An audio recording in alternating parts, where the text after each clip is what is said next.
History of the Pakistan Air Force. The history of the Pakistan Air Force (PAF) began when it was established in 1947 following the independence of Pakistan British era. In 1933, the British colonial government established the first Air Force station in undivided India near Drake Road, now called PAF Base Faisal in Karachi. In 1934, this element of the Royal Indian Air Force was extended to the north for operations in Northwest Frontier Province.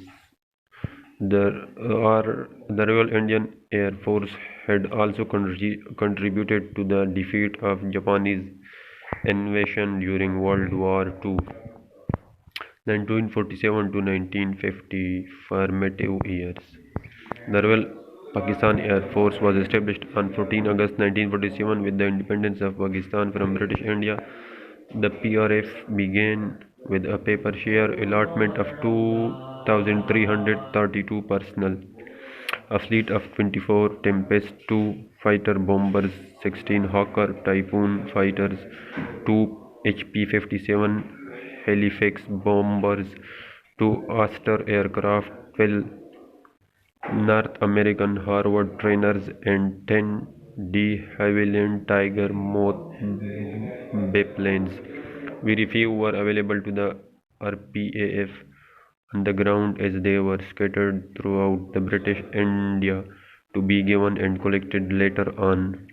Of these, very few were in flyable condition so that they could be used. Subsequently, it also got 8 C-47 Dakota cargo planes, which it used to transport supplies to soldiers fighting in the 1947 war in Kashmir against India.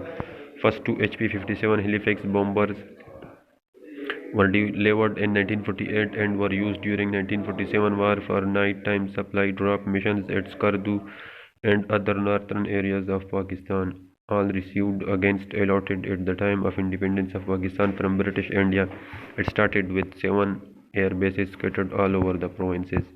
Operating inherited aircraft was far from ideal.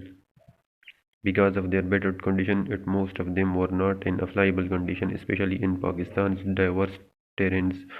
Deserts and mountains, frequent attribution and injuries did not make the situation any better. However, by 1948, the Air Force acquired better aircraft such as the Hawker Sea Fury fighter bomber and the Bristol Fighter. These new aircraft gave a much needed boost to the morale and combat